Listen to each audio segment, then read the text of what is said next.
She Slayers, and welcome to another episode of She Slays Today podcast. I'm your host, Dr. Lauren Brunslick. Today, we are getting into some nitty gritty with Ellen Yin. She's not a chiropractor. Okay. She is the host of the very successful Cubicle to CEO podcast. Girlfriends had like her picture in Times Square and stuff. I've met her a couple times. One at the Kajabi. So Kajabi is like the platform that we use to, I don't know, host our courses. So I went to their like annual thing last year, and that was really good.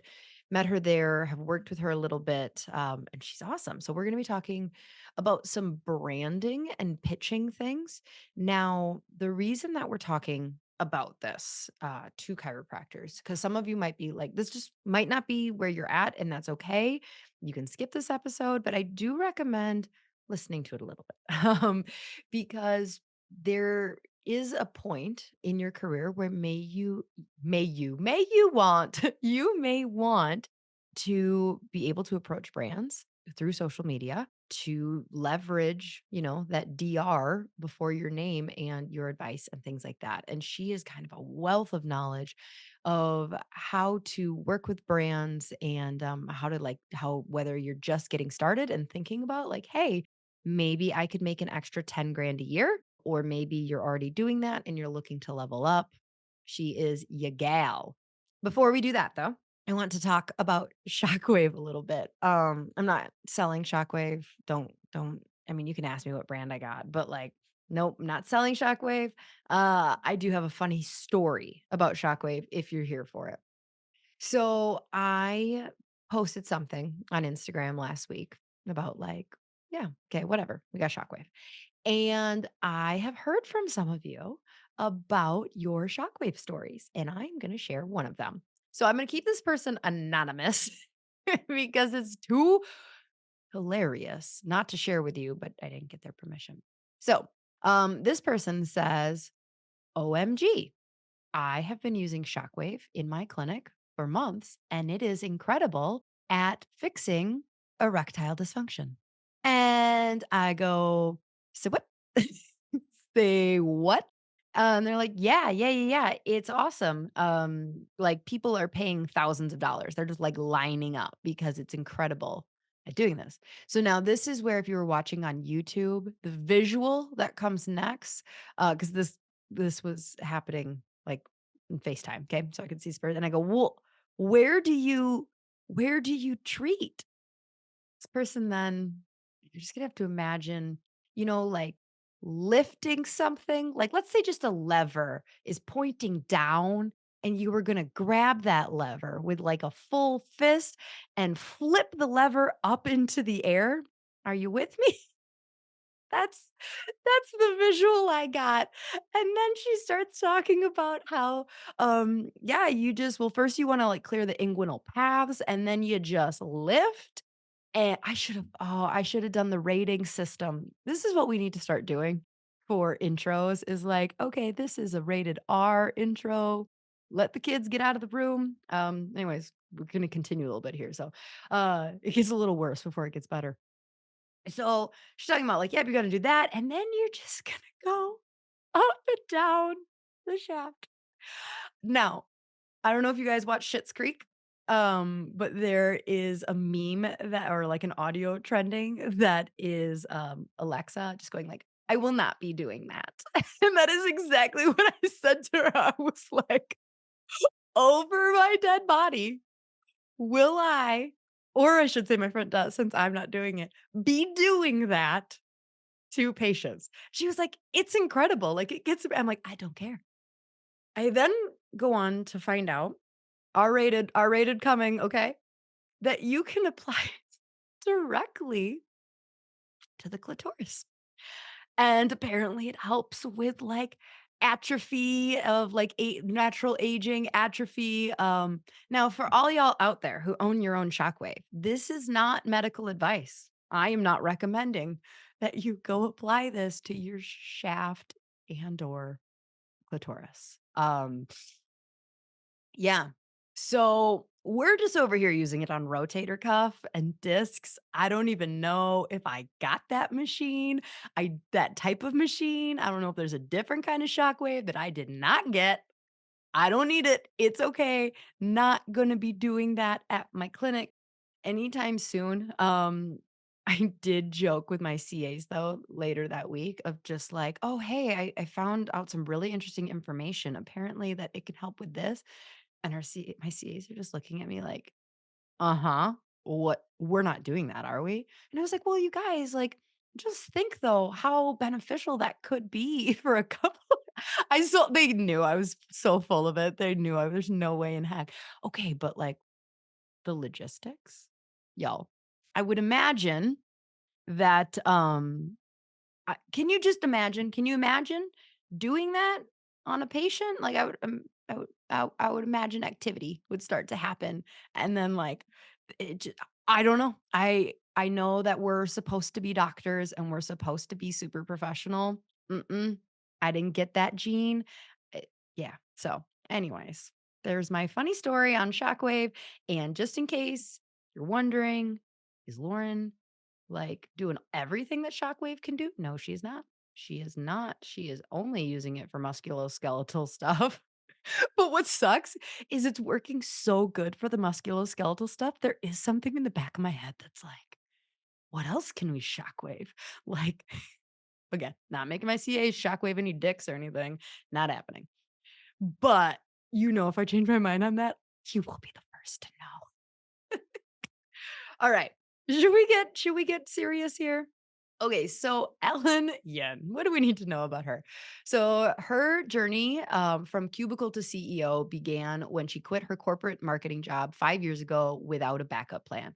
Okay, can I just for a second be super jelly that this girl went from it's only been 5 years and she built this? That's incredible. Wow, that's really cool. Okay, anyways, after landing her first freelance marketing client a month into her job search, she swore off sending out resumes for good. By reinvesting her profits back into the business over and over again, she bootstrapped the first $300 client what? Am I like having she bootstrapped that first $300 client project. Oh, there we go. Yeah, that was me. Her bio's great. I just don't know how to read. Into over $2.5 million in revenue by age 29. To date, she's mentored over 10,000 students through her online programs. Catch her every Monday on the Cubicle to CEO podcast, a top 100 entrepreneurship podcast where they ask successful founders the business questions you can't Google. Y'all, good thing I'm not like recording a real podcast today and just an intro. Like, allergies have sprung up in Wisconsin, and it's so weird because I think I have large sinuses. I don't say that to, like, brag. It's like a weird flex. But, like, I don't get, like, itchy eyes, sore throat, full sinuses.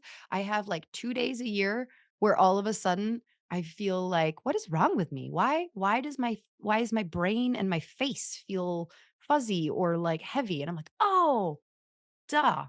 I'm dealing with sinus stuff." So I took Sinuplex, get off me.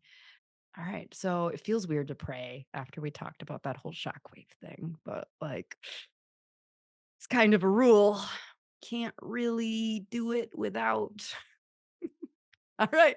Dear God, we are so thankful today for our role in chiropractic and what we can help. And you know what? Let this be a reminder that we can also help erectile dysfunction through adjustments to the TL junction if that is your will. Yep. Just help us continue helping people and going into it with a servant heart. That's all I got for you today. God love you much. Bye. Okay, she slayers. Without further ado, here is Ellen Yin. I guarantee you're going to get some awesome shit out of this episode. I hope you enjoy.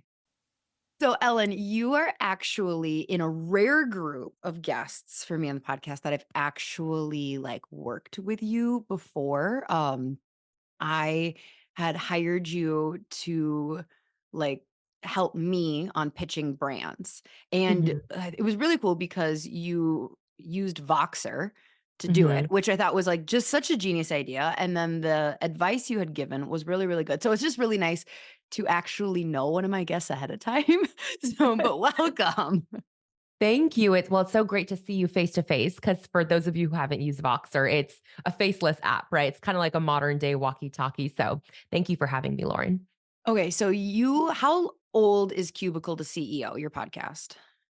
So our podcast is turning 5 this July. Okay, My business is over 6 years old. okay. And so the business started first. Why Yes. did you what was your 'cause, like, so alright, so 5 years, how many episodes are you on now? I think we're about to release like our 239th or something. Like it's a lot. It's been Is a the lot of podcast everything that like, is podcasting everything that you thought it would be? That's a great question. I don't think I had a lot of expectations going into creating our podcast. For Well, frame you of were on reference. Times Square, like, you're like so, like, maybe it was everything you thought it would be. So that's kinda not a fair question to you. Like, yeah, it actually is everything I hoped it would be. Congrats on that, by the way. Thank you. Thank you. Yes, we had the amazing opportunity. One of the ad networks that our show works with decided to select 5 shows to feature in a Times Square billboard in October, and I got to fly to New York and see it in person, and it was very surreal, totally, to see my face blown up on a giant side building. But yes, a bucket list dream come true for sure. So what is kinda your backstory that made you want to start the business or podcast? Like, what is your story? Yeah, I'll try to condense this into just a couple minutes, but I really was an accidental entrepreneur, not someone who grew up thinking I'm going to be a business owner. College, I majored in exercise sport science or kinesiology as it's known You in were some so close places. to becoming a chiropractor yourself. You didn't even I know know, it.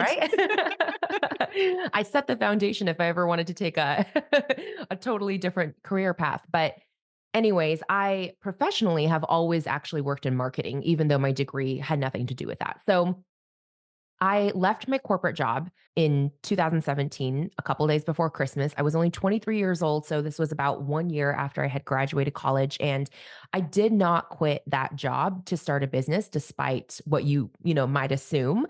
And for me at the time, I was working in health insurance. I was working in a marketing role at a health insurance company, and I just really felt stifled in my creativity at that role because it's such a highly regulated industry with a lot of bureaucracy and red tape. And so I wanted to find a marketing job at a company that I felt was better aligned with my interests. But during that process, I actually ended up signing my first freelance social media client and kind of came to this conclusion that I could either continue submitting my resume to find another job or I could just lean into this path and see where it takes me. See if I could go find more clients and grow my accounts and see where that would take me. So, long story short, it's been 6 years now. Our business has been through 3 major changes. So, we started as a social media marketing agency providing done for you services. We primarily manage the social media accounts of uh, consumer brands. So, like one of our biggest clients was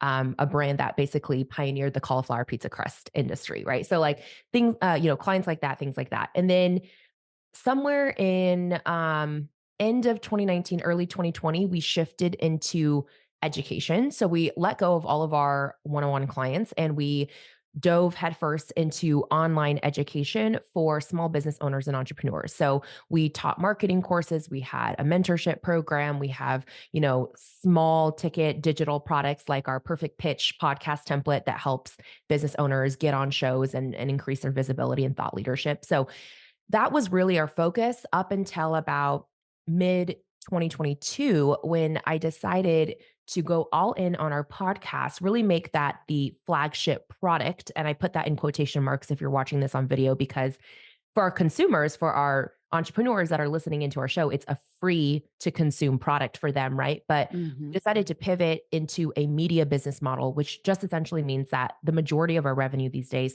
comes from brand partnerships and sponsorships, which Lauren, you did allude to at the beginning of our conversation. So that's kind of the evolution of the business to where it is today. And The podcast, when I originally started it in the summer of 2019, was really just a passion project. I was still working with clients full time, and I from my childhood, I've always really loved storytelling and interviewing. In fact, before I graduated with an exercise science major, I was actually a broadcast journalism major. My first year in college, I was at USC in LA, and I was in their Annenberg School of Communications. But I ended up transferring from USC, which was my dream school, to uh, finish my college degree at Oregon State because I didn't want to graduate with, like $250,000 in debt. And so, it was a big risk for me at the time because I had worked so hard to go to my dream school, but I just knew that it would not set me up financially to have freedom of choice, which looking back, I'm so thankful I made that choice because I don't think I could have taken that leap into entrepreneurship had I not, had that financial freedom at a young age to be able to make different choices. Mhm. So anyways, but because of that background and because I've always wanted to work in some form of media, I think starting a podcast just felt like a natural way to express my creativity in that manner. And then I had no idea, fast forwarding here to 2024, that it would be essentially my Full-time gig. full-time job now. Yeah. Yeah. Yeah. So back when you were leaving, before I started recording, I kind of started to fill you in on like the one of the observations that I'm seeing within chiropractic, and I don't think it's actually a good trend. And then when I Mhm, look at like all of social media, I'm like, well, it makes sense that this is happening within chiropractic because it's kind of been pushed with social media. But mhm, like basically, chiropractic school is all mhm, about becoming a doctor. mhm, And there's no like, there's some business, but, like, very, very little now. But there's this underlying thread that, like, if you're not a real chiropractor, like, you're not a mhm, full chiropractor until you own your own. mm, And so the idea of going and, like, I don't think this is in I mean, neither of us really know, so we're just gonna yeah. guess here, but I don't think this is in dentistry. I mean, it's definitely not in med school, like, Oh, you yeah. know. And so it's just kind of this weird little healthcare profession that's like, oh, but also you need to be an entrepreneur. Mm, And I kind of stumbled into becoming an entrepreneur myself. Like, it was kind of one of those things where it was like I was too stubborn to, like, the idea of, like, "Am I gonna work for someone else?" I was like, "Hell no. I can do this way better than any of those 55-year-old men in that town," like, right. and then I realized later, like, I like this. Like, I like this hustle, this grit, this growth mindset. I like the pain that Mm, comes with entrepreneurship. So now right. here I am, like 37. I've owned my practice for 14 years and I'm seeing all these new chiros come out. And again, it's just this constant thing of like own your own, own your own. And social media, I mean, I can't blame them for it because social media wasn't huge when I graduated 14 years ago. Mhm, But like it really feels like there's this big push that if you are working for someone else, you're a dummy. You're mhm. missing out on the millions of dollars that are waiting for you when you just start your own. Do you see this trend in other professions as well? Like, is it just kind of broad?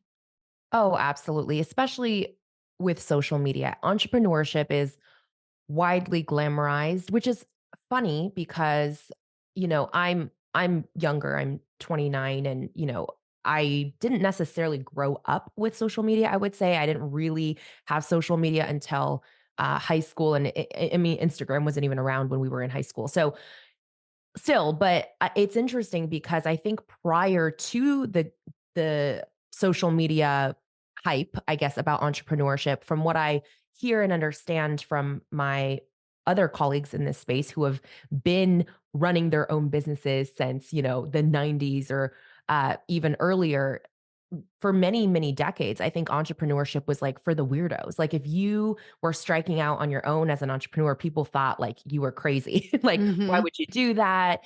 It was not glamorous. And now it's so easy to look at things and feel that instantaneous gratification, like, oh, you could just make $1 million overnight. Very rarely is that the case. And even though I'm extremely passionate about entrepreneurs and our entire business media platform is built on supporting small business owners and entrepreneurs in achieving their vision and their growth. I still very much believe that entrepreneurship is not for everyone. I would agree with you that there are some people who would actually be better supported in aligning with their personal vision for how they want to live their life if they worked for someone else. I don't think it's right to demonize one or the other. It's just, what is that phrase? Different strokes for different folks, right? Right. There are some people who are much more risk averse, some people who love leaning into risk. There are people who like to actually, let me give this analogy because I feel like this perfectly describes it. One time, and I wish I could credit who I first heard this from, but I heard from someone before, like a great question to ask at an interview is to ask someone, if I can give you two options. Option A is you show up each day to work and I give you a new puzzle to solve, and you have to try to solve that puzzle by the end of the day. Option B is I give you the same puzzle to solve every single day, and your job is to become more efficient and better at solving that puzzle. Which better aligns with how you like to work? Neither of those things is wrong, right? We need the people who are the doers and the implementers in our business who execute on a skill over and over and over again and become Mhm. better and better and better at a very refined craft. And then we also need the people who are visionaries who think wild ideas, things that have not been done before, are willing to test and fall flat on their face and experiment and bring entire industries into innovation. But there's also a lot of burden that comes with that. And I think that's not talked about enough. So, again, neither one I think is better than the other. It really just depends on what your personal goals are for your life, what kind of lifestyle you like to live, because Mhm. there is a lot of sacrifice in running a business, and not everyone wants to live a life like that. And I think where people really focus in on that like financial freedom aspect and the unlimited earning potential in owning a business, I do understand the allure of that, obviously, because I am an entrepreneur. But I also think that if perhaps your best strengths are not in, say, operations or like managing a team, which as a small business owner are unfortunately skills that you have to employ, right? If you're going to build your own business, especially bootstrapped, then there are other opportunities for you to scale your income in positions that, let's say, are sales oriented, that don't require you to own your business and have everything on your back, but you can still be incentivized by performance based compensation. Oh, yeah, I love that because, the financial freedom definitely feels like the carrot, right? Yeah. Like, I Mhm. want me to be the only thing that is in the way of my salary potential.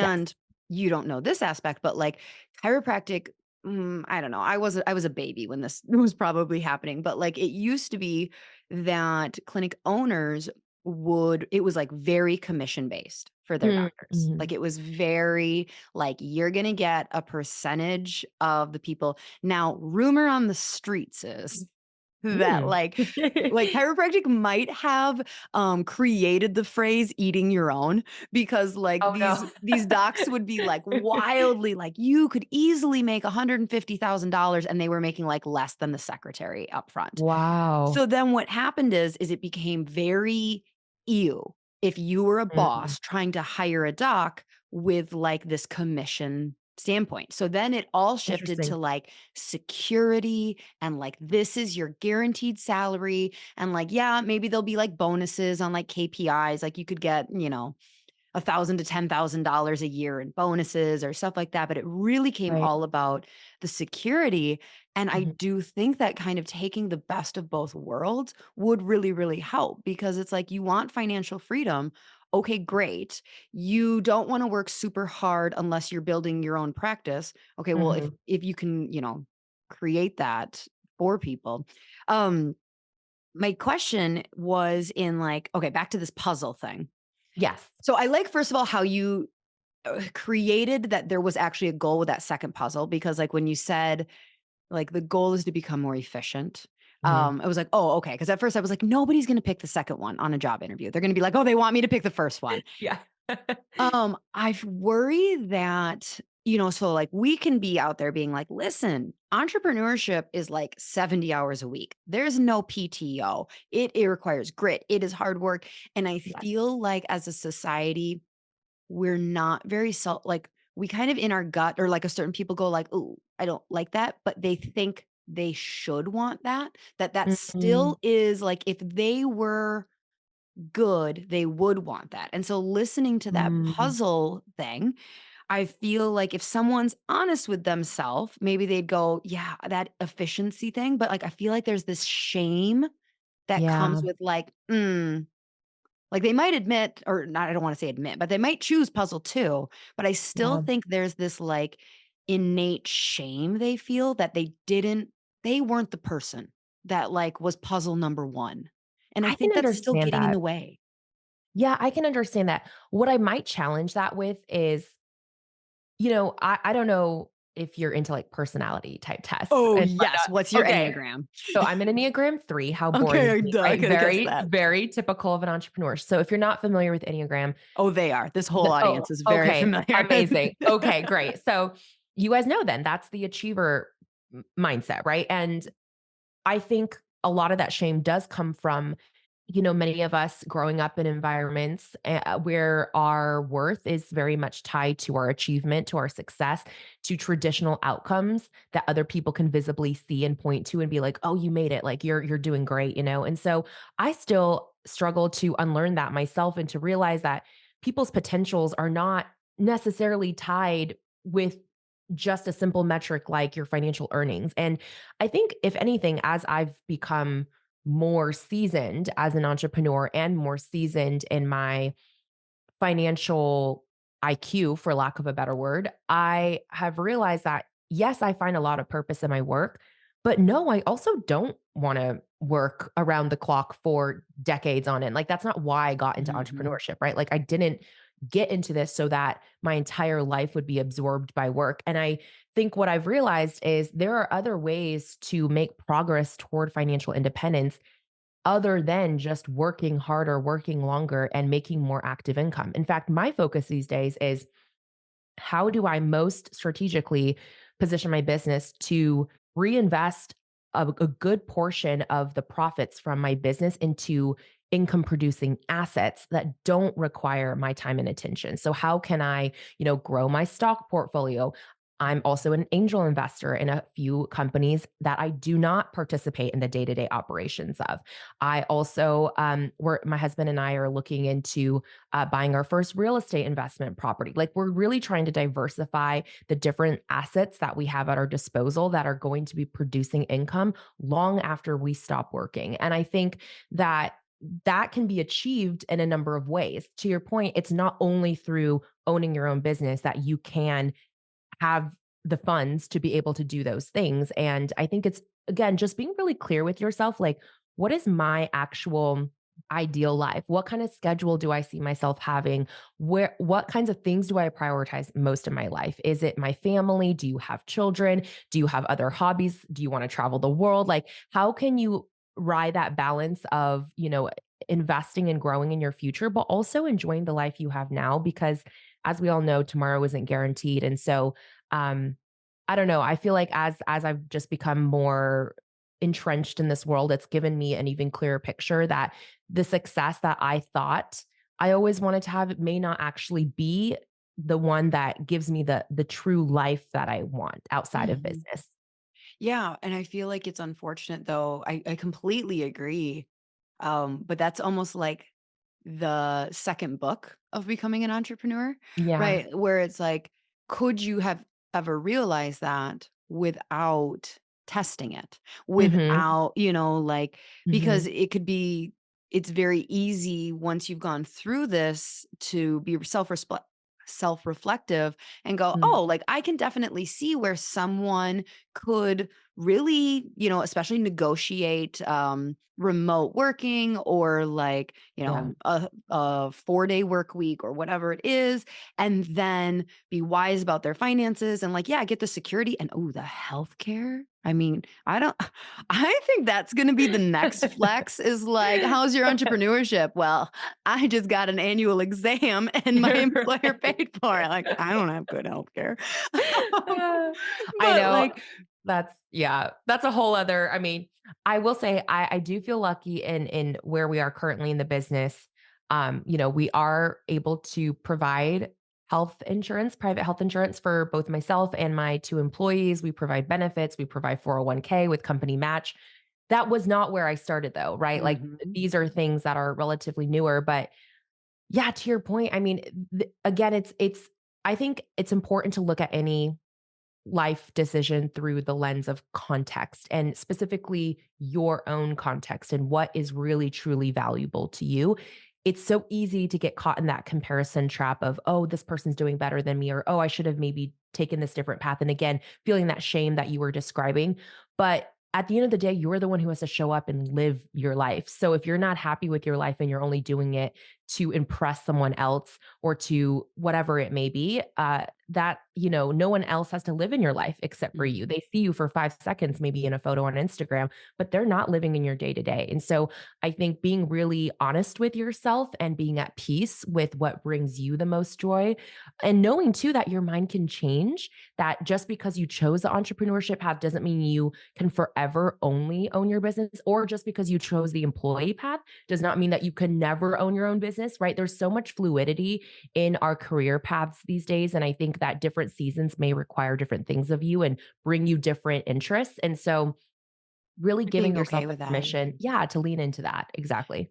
So I promise I'm actually circling around pitching like we're getting there. I promise. Because one of the other things, so we talked about like the financial freedom that comes along, like that's the nice carrot. And I think Mhm, that one's more obvious to people.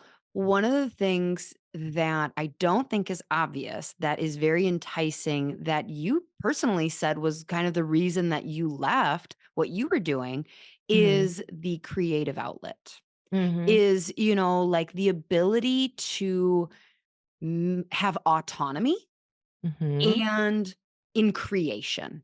mhm, And like, I don't think that's discussed enough of mhm. like how rewarding that part actually is within entrepreneurship. Oh, for sure.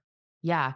I mean, that piece really is what brings me joy. I think it's less about, for me, the allure is less about being my own boss. Although of course now that I've been in entrepreneurship for basically most of my You'd working be a life. terrible employee.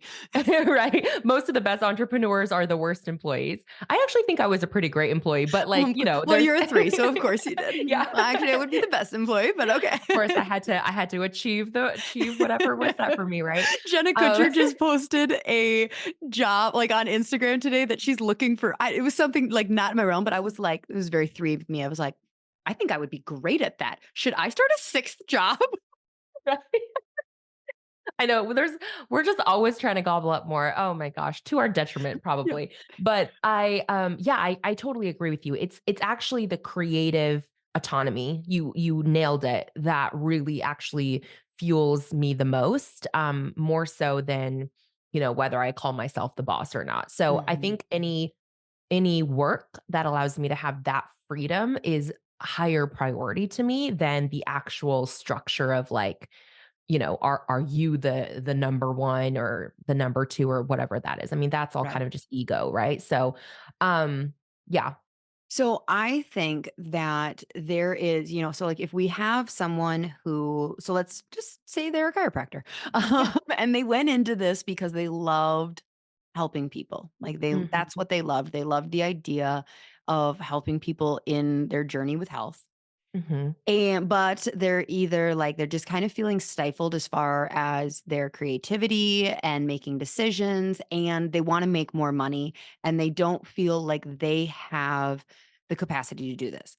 I mhm. think that there's this beautiful opportunity with social media and Yeah. to, like, start a side hustle personal brand and Mhm, start working like, okay, like, just because you want, to have creative autonomy and make more money doesn't mean you have to start a chiropractic business. Show mhm, up, adjust people, do that, but then, like, start this side hustle. mhm, So you are, this kind of is your area of, like, working with brands, and how would you take someone if you were sitting down with someone and they were like, "Okay, I would like to start this side hustle. Mhm. Um, my Instagram has been very like, here's my family at Easter, here's my dog, here's our vacation. Like, I really don't have any kind of personal brand happening right now. What Yeah. are some of those initial steps that you're recommending to someone? Okay, so this, I mean, this kind of depends on just to make sure I'm understanding your question correctly. Are you asking like how do they get into the content game to create some sort of personal brand or platform that could be monetized? Yes, yeah, I Or would say, like, okay, there's kind of, like there's probably the 3 steps before you would even think about pitching a brand. You need to have something because 'cause they're gonna look at your content and be like, "Okay." So, like, kind of right. those pre-steps of, like, beginning to think about monetizing your social media. How do you start getting your shit together before you pitch a brand? Well, I'm actually, this may not be the answer that you were Oh, no, expecting or that's looking alright. for, but I think it's really important to state here. Sponsored content to me is only one tiny layer of the brand partnerships iceberg. And I think most people only ever get stuck in that little tip and they never see all the vast potential below the water. Very few people do because most people think about brand partnerships from the angle of being an influencer or a content creator or full-time blogger. Right. Very few people approach brand partnerships from the lens of a business owner or a niche expert, which any of you listening to this podcast who are a chiropractor, you obviously are an expert, right, in what you do. And that is valuable to brands beyond just a sponsored post that you can throw up talking about them to your social media audience. So I just want to put that as a preface because, Well, now I want you to talk more about the stuff below the water. Like, what does that okay, yeah. mean? So, what I mean by that is there's a lot of opportunities to work with brands that don't just look like, again, you talking about them on social media or even to other content channels like your newsletter or your blog or whatever. So, some of the ways, for example, that you can work with brands is um, actually a huge one for any niche experts like yourselves would be your leveraging your intellectual property, your IP that you've developed, how you specifically work with clients or how you've built up your business or whatever it may be that you want to think about what are complementary brands that serve a similar audience as who your clients are. And they may be, let's say, product strong, but content weak. I'm going to give you an example of I this in my was own. gonna say, like, I need an Yes. example, and you Yes. don't have to make it about chiropractic. Yeah, Like, I was gonna say it's probably gonna need to be in my own niche because yeah, I'm not, a yeah. chiropractic expert. But so let me just give you an example from our own business. So Okay. we serve small business owners and entrepreneurs, right? That's who our audience is. A brand who would also be targeting that same audience could be, let's say, a software brand, right? Or Mhm. a financial institution. Banks work with small business owners. An email marketing service provider works with small business owners. Those are great examples of brands that are product strong, but content weak.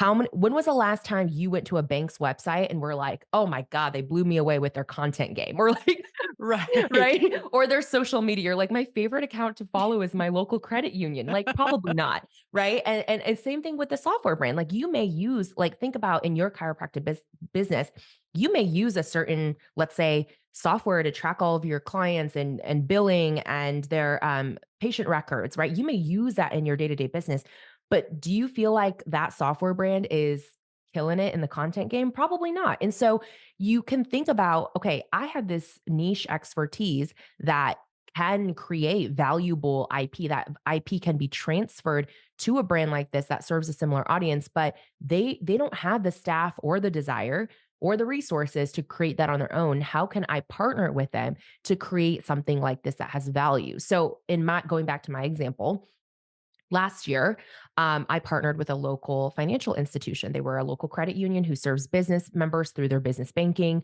services, and they wanted to provide extra value to their business members by creating a like a workshop series on topics that business owners might be interested in, like publicity and marketing, and um, customer voice research, things like that. So I ended up partnering with them on a 3-part workshop series where I created, or I didn't even have to, I guess, necessarily create from scratch. These were presentations I've probably given before, either in my own programs or on stage at different conferences that I've spoken at. So I basically repurposed and refined these presentations and I did 3 virtual workshops. It was a 5-figure deal. I didn't promote anything to my audience. So I could have had 0 audience, right? Like 0 social media followers, 0 email lists. And it didn't matter because they weren't there to get audience distribution from me. They were there to leverage my intellectual property to provide value and content to their members. And so that's just an example of how It partnerships, just clicked. yeah, Okay. it's so much more than just sponsored content. Yes, sponsored content is a huge player in how you can, leverage and negotiate higher deals. Of course, if you have access to an audience, that makes you more valuable.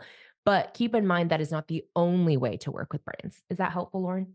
It it is. So one of the issues that I have seen is Mhm. when you're not, reaching out to AG1. Like, when you're talking about like thinking a Right. little more creatively, Yes. some of these brands, like a software company or whatever, or if you're reaching out to them, they're kind of like, "I don't get it."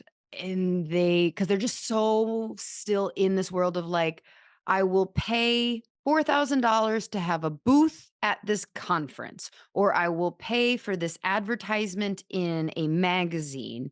And sometimes I feel like the hurdle is, you know, we're like young and creative and like moving with this world of like influence, not, just like influencer marketing, but just like just these very non-traditional ways to collaborate. Sure. And I struggle because I get this like they're confused and confused buyers don't buy, right? You're right. And I think that's where you have to learn how to speak these brands' languages. So, for example, I'm going to take exactly what you just said. Let's say you approach a brand who's kind of a dinosaur in your industry. They spend a lot of money each year on trade shows. You have to go to whoever is the decision maker in their company investing in these trade shows and go, okay, how much of your marketing budget are you spending on attending and building these booths at these trade shows? And what is the end outcome? Like to you, what is a successful outcome of going to your average trade show? Let's say they come to you, go, well, you know what? When we go to these trade shows, we generally get 50 new leads or appointments set for, let's say, again, they're a software company, 50 appointments set for our software. And usually we see about 20 new clients, companies onboarded because of this trade show. Okay, cool. Now that you have this understanding of what they define as success, your only job now is not to ask them for new money. It's to help them see why reinvesting the money they would normally put into this trade show is actually better utilized when they allocate those dollars to you. How can you beat those metrics? So it's like, okay, your average trade show brings you 50 appointments and 20 new clients. What if I could actually, for the same amount of money or less, if we work together on some sort of campaign or partnership, I could drive 70 new leads your way in a shorter frame of time without having to take up your staff's resources to fly to this conference, to set up the trade booth, all of these things. And you're going to actually get a higher conversion rate because it's not just you talking about why your product is so great, but you get a trusted third party person verifying, affirming, giving that extra credibility, saying, I have tested and used this product. I'm your peer in this industry and I am recommending this brand, right? Helping them see that in a different way is how you earn that brand's trust to give you a shot. And we do this all the time. And like when we're talking to brands in our space, brands who serve business owners, right? We're like, what are you spending on Google to get, in front of these customers? Like what is your definition of success for a cost per click or a cost per lead or your cost per acquisition? What if we could beat that for you? Here's our case studies that show the results we've driven for other brands. Now, of course, when you're starting out, you may not have those case studies, but it's like, how can you figure out maybe even a way to work with a brand that's no risk to them at first? Maybe you're like, I will work on commission only to show what I'm capable of. And then once you've collected that data and you start to build your portfolio there, now you're able to go in and ask for more, ask for payment upfront because you have a track record of success. Okay. So when it comes to pitching yourself, kind of back to the first question of Yeah. like, how are you prepping someone? Like, what kind of advice are you giving them before they are about to pitch themselves? Like, how do they get their content themselves ready? I think, if you are creating content through the lens of, I'm only creating this content so that I can be monetized, Mm, it's going to be very stifling to your creativity mhm, and very inauthentic. I think instead, if you come from the approach of, okay, I have a valuable skill set, valuable knowledge, valuable life experience. Who is the person, if you could imagine one person who you think would be best supported by you sharing these things about yourself, about the work that you do? Who is that person and what content is actually helpful to that person from an educational perspective, from an entertainment perspective, an ability to relate to you on some level, to feel seen and understood by you? How can you think about the content that would be most resonant with that person and capture their attention? Because at the end of the day, if you're going to play in the sponsorship space or the brand deal space, attention is money, right? Like that's really what brands are paying for when they're paying for sponsored content on your channels. Now, of course, again, if we're using that other example I gave of like leveraging your IP where they don't even care about getting distribution to your audience, then that's a totally different ballgame. But if you're talking purely about like, I want to create valuable social platforms or valuable content platforms for brands to sponsor me, then at that point you're playing a game of attention. And how do you get people's attention is to provide value consistently. And so I think I would think from that lens rather than trying from the very beginning to be like, how do I immediately monetize on this? Because that I think is not going to work out great for you in the long term. No, totally good point there. Um, you had talked about okay, so right now I feel like there's a lot of just wanting like affiliate only of like Mm, you do the work and I don't love it. Now mhm. I agree with kind of like what you said where it's like, if there's a brand you really want to work with and they're just like then maybe specifically doing some things for free for them Yes. or, in an affiliate only model, in the beginning. But like, am I crazy or is the tide kind of turning away from affiliate only compensation? I think there are some brands who truly only want to ever work on affiliate based compensation. And it's not your job to change their minds, right? If that's what works for them from a business structure, then fine. But I think there's always ways to get creative, right? There's always ways to get creative in your negotiation. These are actually some of the more like advanced strategies that we're going to be covering at my retreat in May. That I'm hosting like this intimate retreat on the Oregon coast for like 11 to 14 entrepreneurs, and these are some of those like very nitty gritty tactical advanced negotiation strategies that you can utilize to help a brand take a chance on you if they're used to only working in a certain model. But like I mentioned before, I think the more important thing to realize is brands are swayed by data. So like if you do not have any track record, any proof that you can drive attention, drive clicks, drive conversions, or get your audience to take some form of action, it's going to be very difficult for you to go to a brand and say, look, I know you only pay on affiliate commission, but I want you to pay me upfront and I have nothing to prove for why you should take that bet on me, right? So I think sometimes it's like earning your stripes. It's like if you don't have any data to showcase why you offer a valuable platform, get in the game by doing some affiliate deals so that you have some metrics to show. I'm not saying you have to do Mhm. that forever. I'm not even saying you have to do that for a very long time, but get like one or two case studies under your belt so that you can even use it as like a proof of concept for yourself. Like, what types of content drives my audience to click on a website versus what type of content drives my audience to follow an account? These are answers that you should know if you want to confidently pitch yourself. And these are answers I didn't have when we first started brand partnerships, right? We had to test a lot of different things. But now we are so refined in the process that if a brand comes to me and says, "Our goal is to get X amount of trial signups," I know exactly what kind of content I need to create in a campaign or include in a partnership to drive that specific outcome. And I know what price point needs to be attached to that to make it possible for our team to deliver. It's like it's down to a science. Like we know exactly what to do. But at the beginning, I didn't know that. And I wouldn't have known that had I not worked in some maybe affiliate capacity to just to test the waters with my own audience. So as you're testing the waters, if you have to really be paying attention. Yes. Like, Yes. because it's kind of hard to look back. I'm like thinking about some of the brands that I've helped you know, whatever helped. And I'm like, well, now I can't go back and figure out like how many followers I helped them get. So okay, so what are some of Mm. the metrics that you recommend To track. paying attention to? Yeah. Yeah. Oh, great question. I'm just like loving this conversation, Lauren. Great questions. Good. Lucky you for lucky you to all the listeners for having such a great host. Anyways, um, okay, so it depends obviously on what the purpose of the campaign is, right? So, for example, if But in the the purpose beginning, if you're trying to collect all this data, like, I like, get just that. what are some things that in general to Yeah. pay attention to? Yeah. You definitely always if there's any sort of link involved, like if they're like, "Look, we want you to drive people to this link," ask if you can have like a custom affiliate, even if they're like, we're not going to offer you affiliate commission, just like, can you create an affiliate tracking link and zero out my commission just so we can gather the data? Getting Mhm. transparency on that data is extremely important. So you want to track link clicks, you want to track impressions, you want to track saves, you want to track any sort of any sort of feedback your audience gives on a brand. So let's say you like talk about a brand on your podcast, right, Lauren?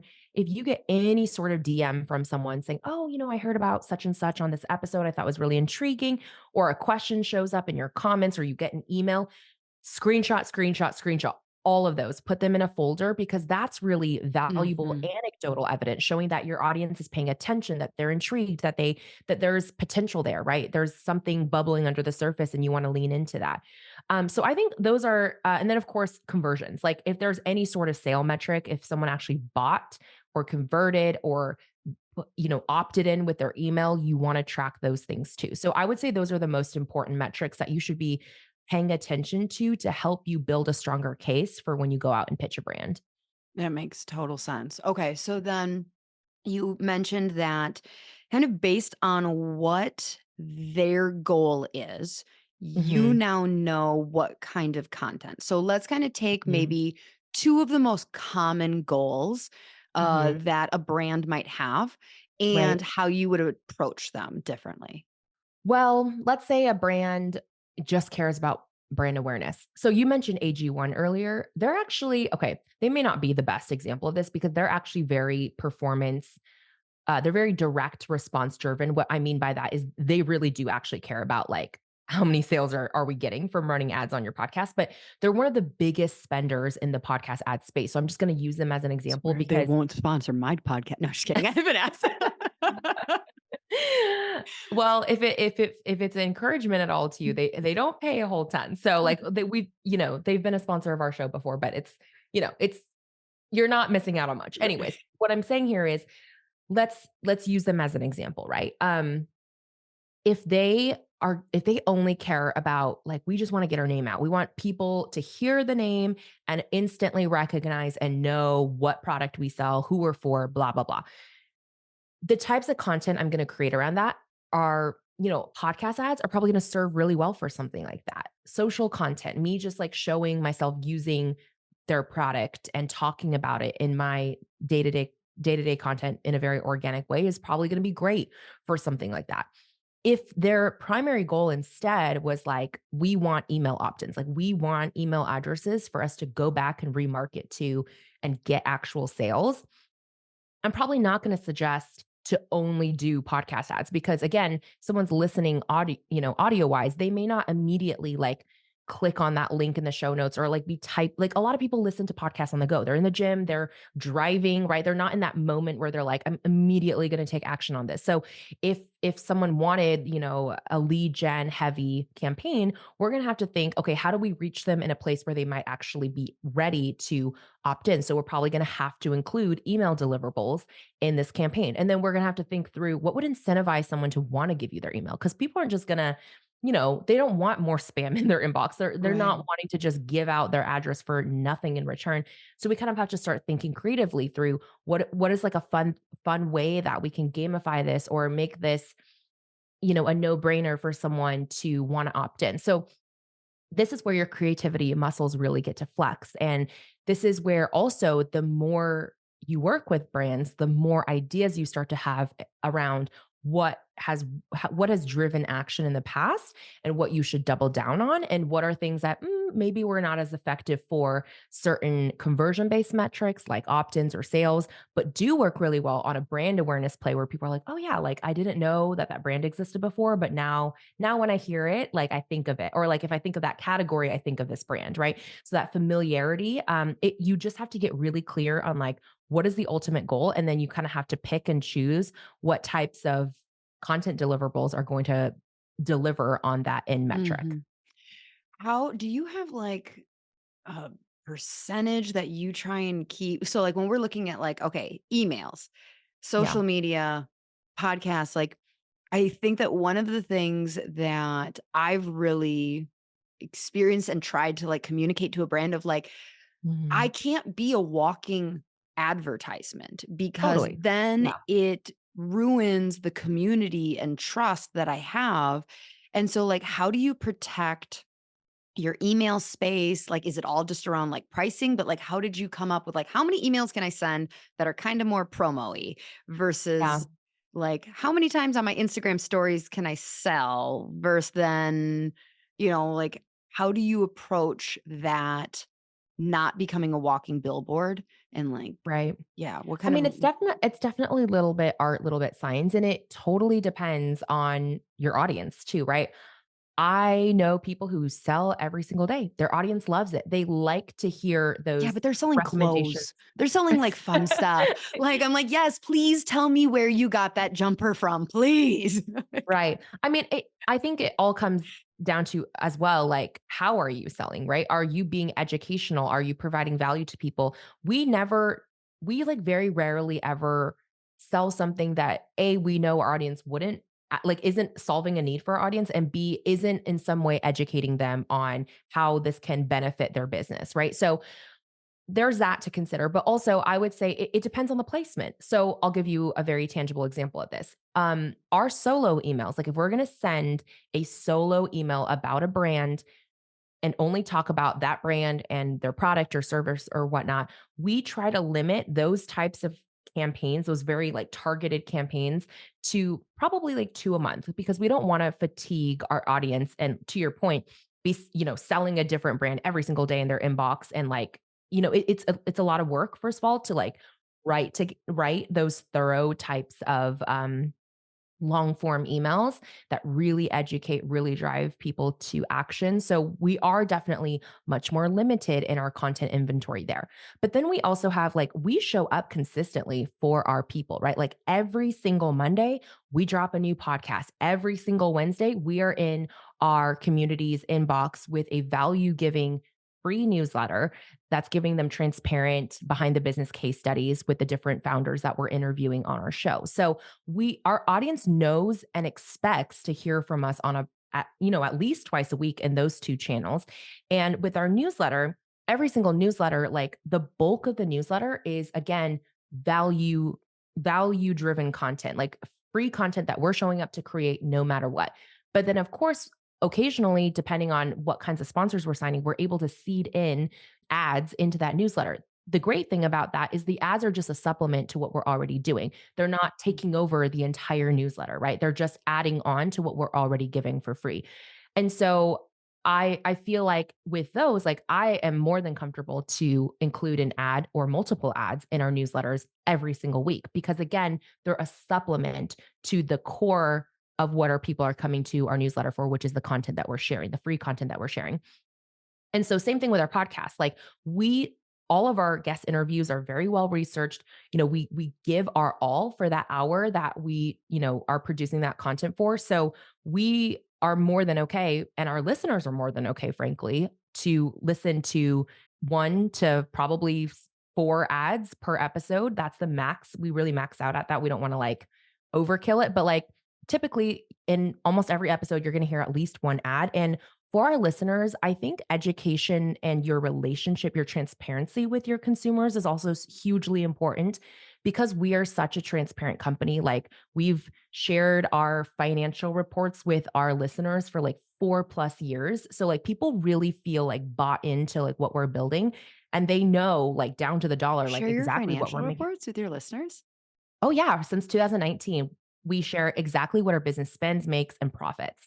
And I mean, that level of intimacy with our community really has built such a strong relationship. So honestly, our listeners are like super happy for us when we sign sponsors because they're like, look, we know it's not free to have full-time staff and to record and produce this volume of content and this quality of content for free. It costs money to run a podcast. And we're not asking our consumers to pay for it. We're getting brands to essentially subsidize our our production costs so that it Mhm. stays free for our listeners. And so they're grateful when brands are supporting us in this way because it means that they don't have to pull money out of their pocket to keep this production going. So I think it's all about creating a win-win-win for everyone involved and being really relational with your audience members where they understand what you're doing and why you're doing it because it allows them to get more invested and get behind you and actually be excited for you rather than like, oh,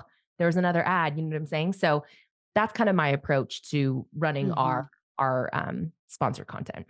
Well, and I think that, to kind of come full circle Mhm. to why we're talking about this, I think somebody could be like, this sounds like a lot of work. And it's like, It is. well, yeah, Yeah. but like you're not doing this for $5,000 a year. And so it's one of those things where it's like, yeah, like the whole point was that instead, like, just because you wanted to have creativity and make money, you didn't need to like start your own chiropractic practice. It was like, yeah, this is the work. Like you're putting work into Mm. this and you're not having to like market the chiropractic practice, like you're gonna treat it like a job. You're not gonna treat this like, yeah, if you're gonna like be making $4 on a 10% off Chomps code or whatever like that, that's not going to fulfill your like the sky's the limit financially. It takes work and you're doing more Yeah. than just slinging promo code she slice type of thing. So Yes. You have to be so I mean, we turn down so many different like I feel like a just yes. jackass though. Like it's What'd you say? I feel like a jackass and a diva working with brands. So Oh, like in this space, I have worked because chiropractic, this isn't a huge, yeah. space. It's a micro niche.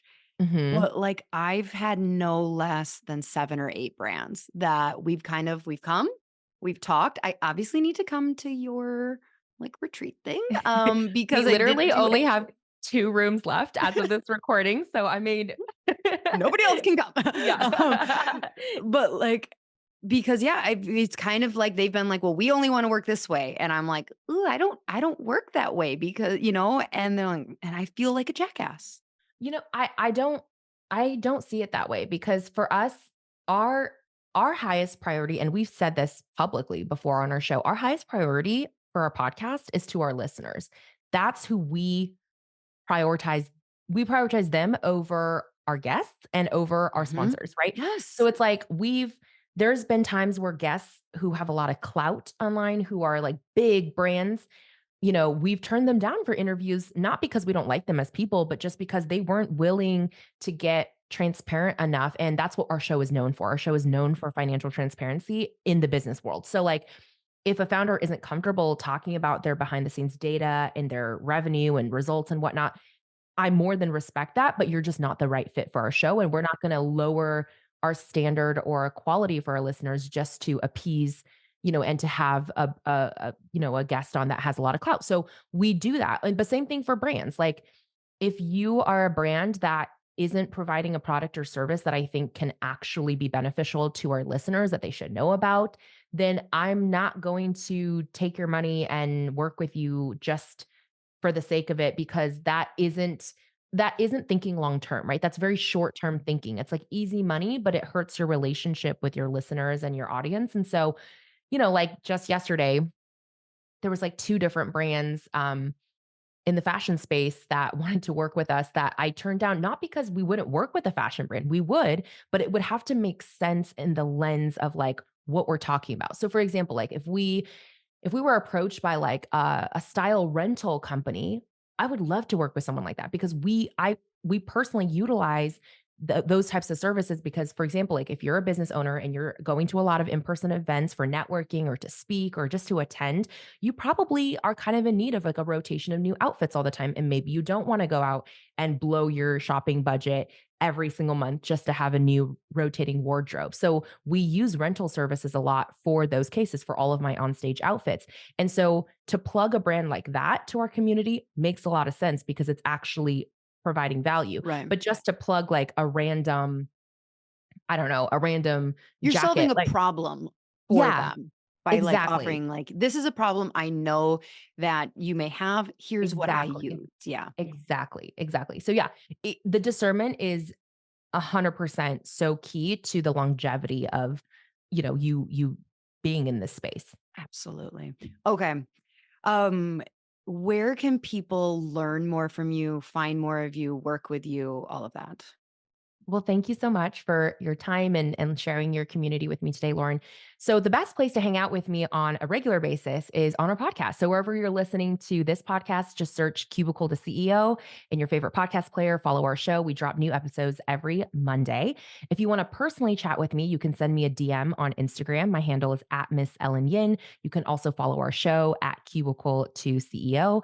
And then, if you want to be part of our community, we have a global network for small business CEOs. So if you're a business owner, whether you're a chiropractor or any other industry, we love that we're an industry diverse community because I think the best business ideas come from getting outside of your bubble and your echo chamber. So if you want to connect with small business owners all over the world in all different industries and all different stages of business, then we'd love to invite you to the C Suite. That's our annual membership. We give you exclusive deals with brands that support the growth of your business. We broker private deals with them. We call it the only membership that you get an instant ROI the second you join, because literally the savings that you get and the value you get from the moment you join is more than the cost of membership. You also have, exclusive events and content for our C-suite members. So that would be another great place to join us. And then if you're interested in more brand partnerships work, I don't have any programs, and outside of this retreat, which I'm not planning to host again, Oh, shit. is but if you want a VIP day with me, just send me a message again at Miss Ellen Yin, and we can chat about if that's the right fit for you. Awesome. Are you gonna be at the Kajabi conference again this year? I hope so. I think it's in October in LA, right? Yeah. So I'm definitely, it's like high on my list, but I haven't bit the bullet and Got it. and bought the ticket yet. Yeah. Got it. Well, thank you so much, Ellen. I really appreciated this. Thank And you. just so much value. So much value. Just like the first time I heard you talk, I had like 7 pages of notes. I was like actually starting to keep notes when you were talking about the metrics. And I'm like, what am I doing? This is recorded. I can go back and You can go listen. back It's and fine. listen. So thank you so much. All right, She Slayers, we will have links for you below. And if you're not listening to Cubicle to CEO yet, it's an awesome podcast and start doing that. Until next week. Bye.